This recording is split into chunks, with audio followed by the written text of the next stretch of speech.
Fala time! Bem-vindos a mais um vídeo aqui no canal Time do Asfalto.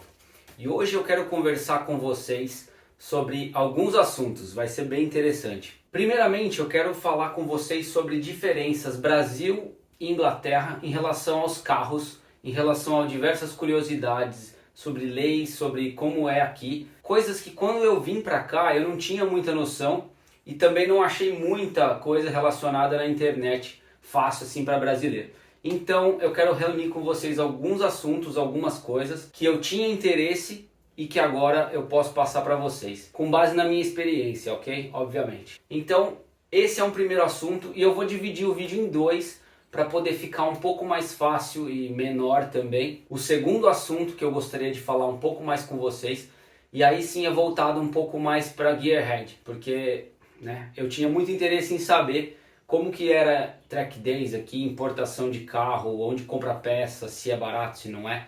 Isso eu quero conversar com vocês um pouco mais específico no segundo vídeo, tá bom? Então vamos lá. Começando, o primeiro assunto que eu gostaria de falar com vocês, que muita gente sabe, ou todo mundo sabe, que na Inglaterra dirige com o lado direito do volante, no carro é do lado direito, mas na pista é do lado esquerdo. Então é o contrário, vamos dizer.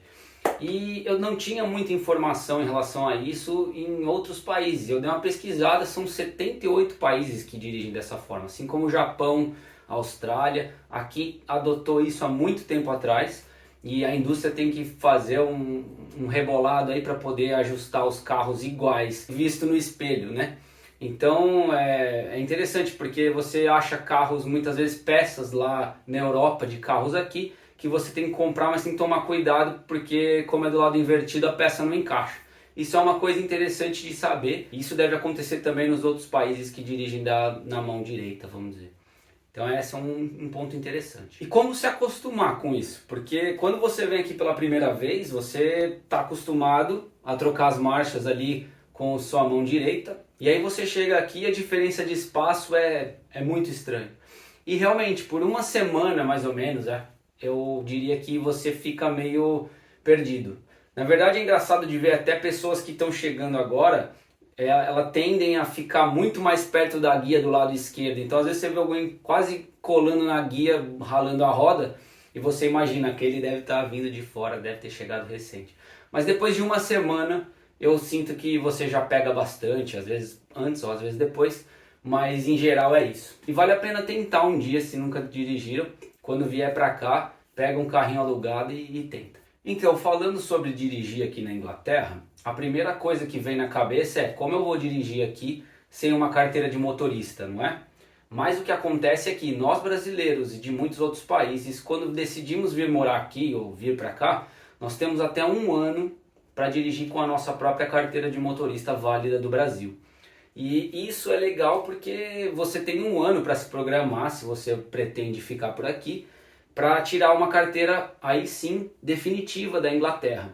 E essa carteira eu vou contar um pouco para vocês como é que eu tirei, porque com base na minha experiência não é tão difícil, óbvio que varia de pessoa para pessoa, mas é legal e dá para fazer com muito mais tranquilidade em relação ao Brasil. Então, diferente do Brasil, que você tem que pagar um monte de coisa, escola de direção, exame médico, teórico, um monte de coisa, e além de hoje em dia tem até simulador para fazer, né? Aqui você não precisa de nada disso. Na verdade, se você se sente confiante, então vamos pensar que no meu caso, por exemplo, de caso de muita gente, vem do Brasil já dirigindo, precisa tirar uma carteira definitiva aqui. A primeira coisa que pensa é como é que eu tenho que fazer, tem que ir numa autoescola? Não. Você simplesmente se sente confiante o suficiente para dirigir aqui, você já vai ter um período para poder se adaptar na direção do país, que é aquele um ano, e aí você pode simplesmente agendar a sua prova teórica, feito a prova teórica, faz a sua prova prática, passou, está com a carteira na mão. O que acontece é que, pasmem, o exame médico que foi feito, por exemplo, comigo, na saída, quando você vai fazer a sua prova prática, o instrutor vira para você e fala assim, olha, lê uma das placas de um carro que esteja distante de você X metros.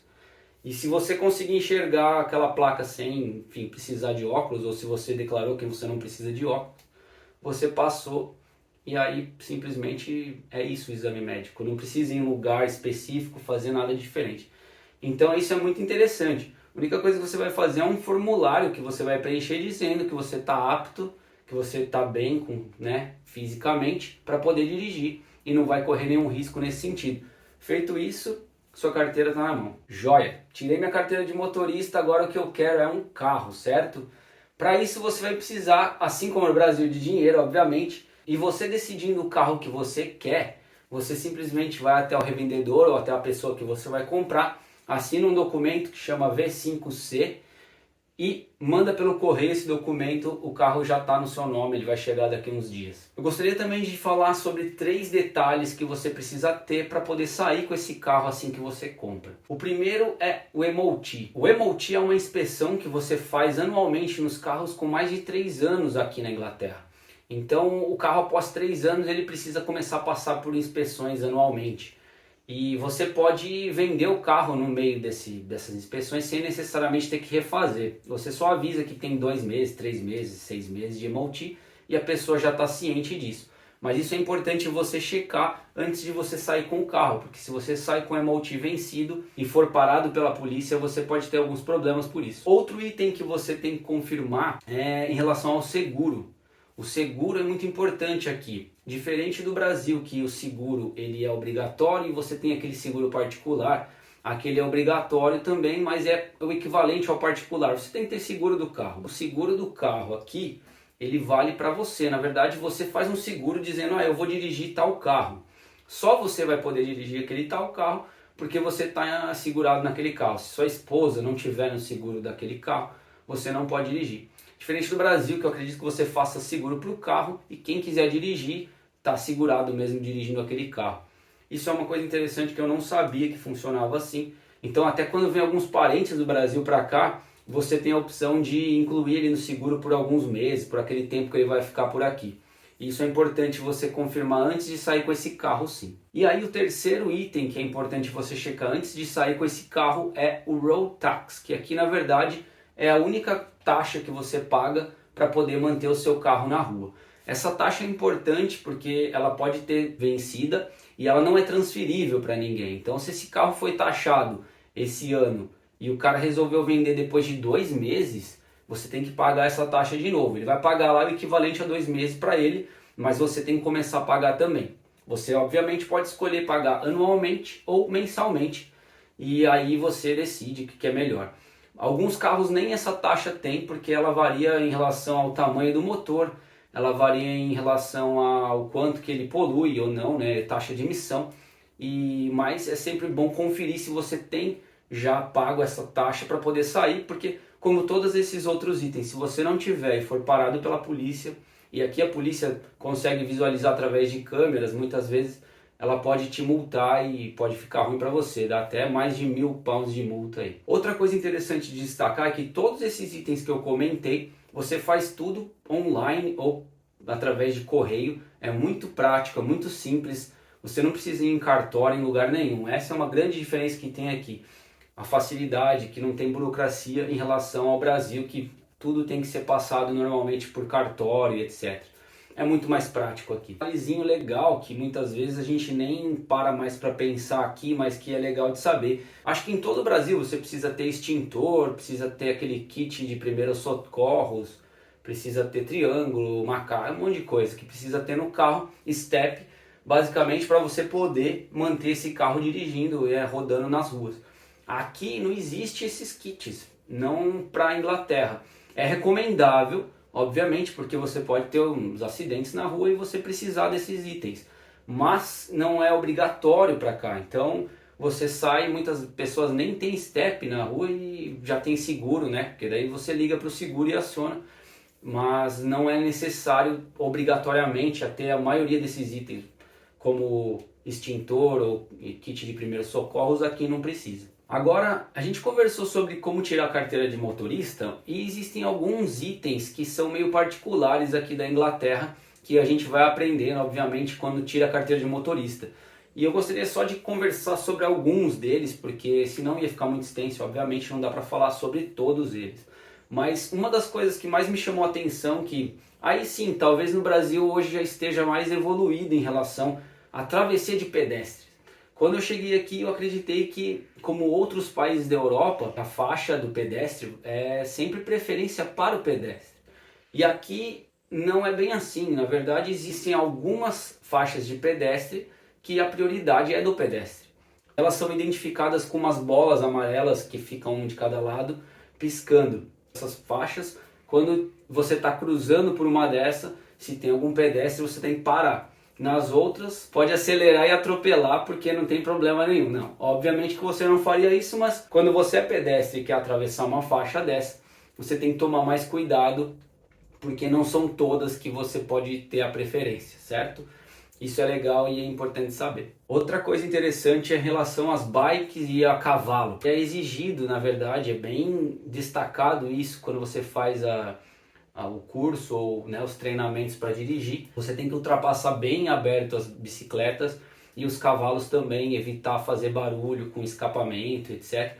Porque pode assustar o bichinho. E aqui as pessoas respeitam bastante em relação a isso. Coisa que a galera respeita bastante, que às vezes no Brasil demora um pouco para se tocar, é em relação às ambulâncias, ou esses carros oficiais, polícia, etc. Aqui o pessoal quase só falta se jogar em cima da calçada para poder sair do caminho.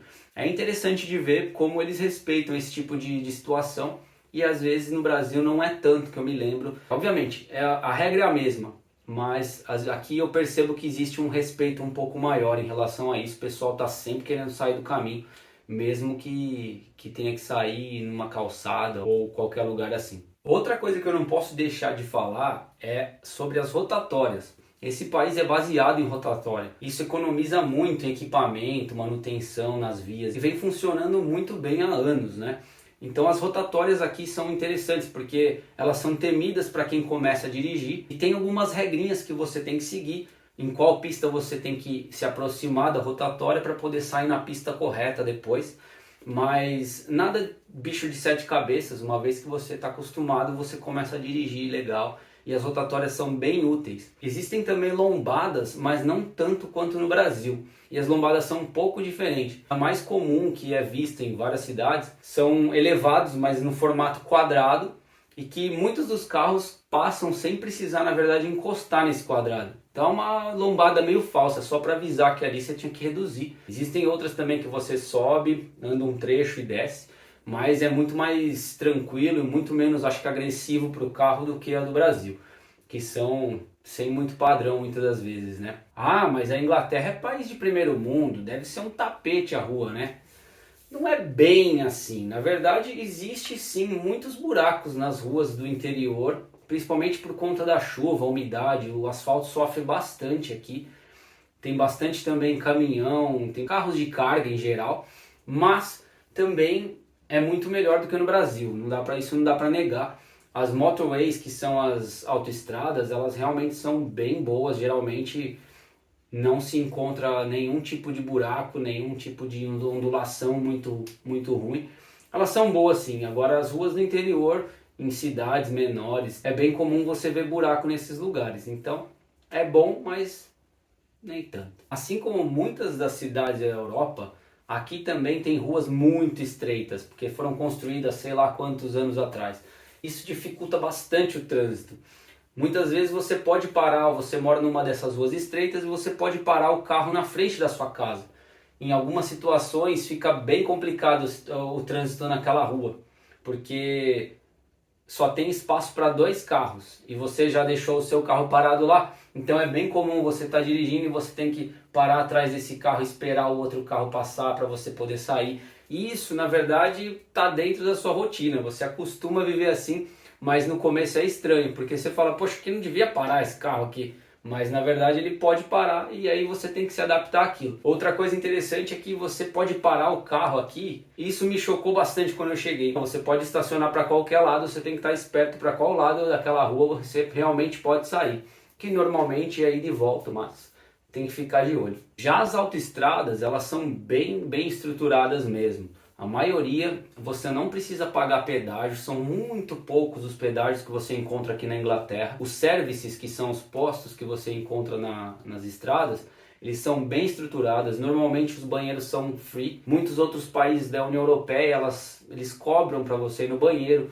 cobram para ter serviço, e aqui não, você pode até tomar banho em muitos deles e é tudo de graça. É muito mais fácil de dirigir, você viajar entre países. Por exemplo, se você vai para a Escócia ao norte, você vai com toda tranquilidade, ou para País de Gales, é muito mais tranquilo mesmo de você dirigir, que você não encontra pedágio praticamente. Aliás, nem tem. Eu só passei em um pedágio que fica no leste de Londres, em um túnel que eles construíram há uns anos atrás, e se paga R$ 2,50 por trecho. Então, assim, são muito raros os pedágios aqui. O que se encontra e paga mais, sim, tanto em Londres como em Birmingham, e eu acredito que talvez em Manchester também, existe taxas para se rodar nas grandes cidades, nos centros das grandes cidades, e aí sim é por conta da poluição, né? Aí é uma taxa meio salgada, se eu não me engano tem que pagar em torno de £9 para rodar em Londres, é bem caro, mas é a solução que foi encontrada para evitar a poluição, né? Então, o limite de velocidade nacional nas motorways é de 70 milhas por hora. No caso das estradas de mão dupla, elas são 60 km por hora, e dentro das grandes cidades, ela é entre 20 e 30. Normalmente 30, mas tem alguns pontos que você vai a 20 milhas por hora. Então isso é uma outra curiosidade interessante de dizer. É bem similar ao Brasil. Uma coisa engraçada são os semáforos, que eles acendem o amarelo tanto para quando ele vai acender o vermelho quanto para acender o verde. Então, se está no vermelho, ele vai dar uma acendida no amarelo por alguns segundos para acender o verde. E vice-versa, do verde ele vai passar pelo amarelo. Então, quando aparece esse amarelo, ou as pessoas realmente já tentam frear, ou elas já aceleram, elas nem esperam o verde aparecer. É interessante isso porque é uma diferença um pouco, é bem pequena diferença, mas existe. Como que funciona a segurança? É perigoso na Inglaterra aí? Olha, o que eu posso dizer como experiência própria é que eu nunca tive nenhum tipo de problema de assalto, eu nunca presenciei nenhum tipo de assalto à mão armada, nenhum tipo de problema grande relacionado com isso. Assim como a gente vê no Brasil muitas vezes, né? Nos semáforos ou, sei lá, mão armada. É muito perigoso no Brasil e aqui eu não tive nenhum tipo de problema. Eu me sinto até muito tranquilo aqui. Assim como eu comentei inicialmente, eu moro no interior, então deve acontecer muito menos por aqui. Mas o que eu posso te dizer é que eu fiquei um pouco assustado. Eu fui dar uma pesquisada para ter uma ideia de como que andam os assaltos aqui. E sim, acontece mais nas grandes cidades, mas o número é meio alto. São, nos últimos anos, aí uma média de 80 mil ocorrências relacionadas com assalto, roubo de carro. Isso quer dizer que a cada 7 minutos um carro é roubado na Inglaterra. Então o número é até alto para um país pequeno, mas eu particularmente não me sinto ameaçado quando eu estou dirigindo, porque eu acredito que existe uma segurança até grande no país. Então é isso, time. Esses foram os itens, a lista, né, que eu preparei, que mais me chamaram a atenção quando eu vim morar aqui e que eu percebi que era tão diferente do Brasil que valeria a pena compartilhar com todos vocês. E agora eu vou cortar esse vídeo no meio e vou fazer uma parte 2, que daí eu queria conversar assim com os gearheads. Assim como eu sou, eu tinha muito interesse em saber como que era aqui a parte de comprar carro, modificar o carro ou importar um carro, comprar peças, pistas e etc. Isso daí eu vou conversar então no segundo vídeo para poder ficar um pouco mais didático aí a coisa, um pouco mais fácil também e menor, para não exagerar tanto, tá bom? Espero que vocês realmente tenham gostado desse vídeo. Se vocês gostaram, dá aquele like para dar um suporte pra gente. Tem bastante coisa que eu estou preparando para esse ano de 2022 e eu quero que vocês me acompanhem em todos esses eventos que eu vou participar, nas coisas que eu vou fazer, tá ok? Obrigado por todos que estão assistindo e até uma próxima. Valeu, time!